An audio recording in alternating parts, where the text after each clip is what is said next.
चुपके से रोए, जंगल के बीच कोई साया सोए, रात के आंगन में खामोशी बोले, एक कहानी छुपी हवा से तोले। राहुल का नाम रात भर पुकारे, मीरा दयान जादू जगाए, जीवन और मौत एक साया बन जाए, उस राज को खोले जो सबको डराए।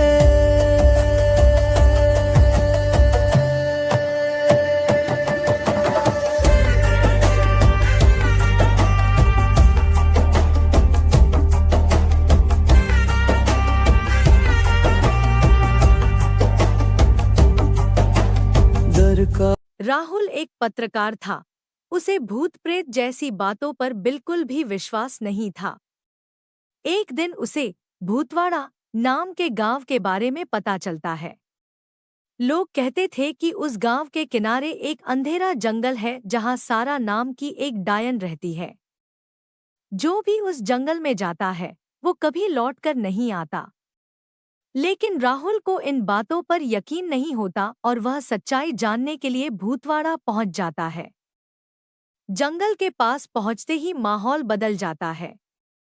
वहां ना दिन था ना रात, बस एक अजीब सी धुंध फैली हुई थी। राहुल बिना डरे जंगल के अंदर जाता है। चलते चलते उसका पैर एक पुराने कुंड के पास की चट्टान से फिसल जाता है। तभी पूरा जंगल किसी मायाजाल की तरह चमक उठता है और फिर कुछ पलों में सब सामान्य हो जाता है। राहुल वहीं रुक जाता है और सुबह तक जंगल में ही रहता है। सुबह होते ही गांव वाले देखते हैं कि राहुल अभी तक नहीं लौटा। सबको लगता है कि सारा डायन ने उसे मार डाला होगा। लेकिन कुछ देर बाद राहुल गांव की तरफ आता दिखता है। उसे देखकर सब हैरान रह जाते हैं। राहुल हंसकर कहता है, जंगल में कोई भूत या डायन नहीं है, ये सब बस लोगों की बनाई हुई कहानियां हैं। राहुल वापस अपने घर लौट आता है, लेकिन उसके आने के बाद से अजीब घटनाएं शुरू हो जाती हैं। आधी रात को जब वह आईने के सामने खड़ा होता है, उसे अपने बिस्तर पर एक बेहद सुंदर औरत सोती हुई नजर आती है। लाल साड़ी, खुले बाल और पैर पीछे की ओर मुड़े हुए। राहुल घबराकर दोबारा देखता है, वहां कोई नहीं होता। वह बाहर भागता है, अपनी गाड़ी में बैठता है, लेकिन रियर मिरर में उसे फिर वही औरत दिखती है। तभी वह औरत सामने आ जाती है, वही सारा डायन। वह कहती है, क्या हुआ राहुल? अब भी नहीं मानते?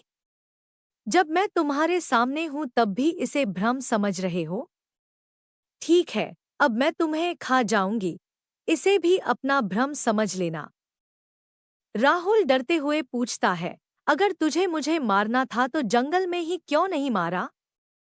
सारा हंसती है, क्योंकि आज लाल चंद्र ग्रहण है।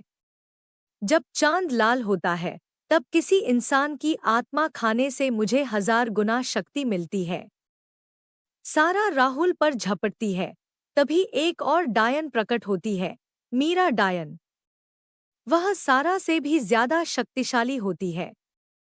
मीरा सारा को रोक लेती है और कहती है, राहुल मेरा है, तुझे इसे छूने का कोई अधिकार नहीं। सारा गुस्से से पूछती है, कौन है तू? मीरा हंसती है, मैं वही हूं जो तुझसे कई गुना शक्तिशाली है। राहुल को बचाने आई हूं। अगर तूने इसे छुआ तो आज तेरा अंत निश्चित है। दोनों के बीच भयानक युद्ध होता है। अंत में मीरा सारा को परास्त कर देती है और राहुल को अपने साथ अपने डायन लोक में ले जाती है। वहां वह भयानक तंत्र पूजा करती है। चारों तरफ काले पंख, जलती हुई मोमबत्तियां और हवा में उड़ती राख। सारा दूर से यह सब देखती है और समझ जाती है कि अब बहुत देर हो चुकी है। राहुल की किस्मत अब इंसानों जैसी नहीं रही। वह अब मीरा डायन की शक्ति का हिस्सा बन चुका है। क्या राहुल कभी वापस आएगा? क्या मीरा का असली मकसद राहुल को बचाना था या कुछ और? जानने के लिए देखिए डार्क टाइल्स हिंदी पर और चैनल को सब्सक्राइब करना न भूलिए।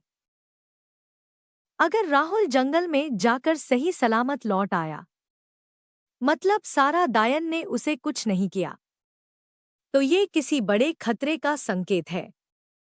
जंगल में कोई और भी शक्तिशाली ताकत जाग चुकी है और अब वो शक्ति राहुल से जुड़ चुकी है। अब ये शक्ति राहुल के साथ क्या करने वाली है, ये कोई नहीं जानता। पर जो होने वाला है वो इस दुनिया से परे है।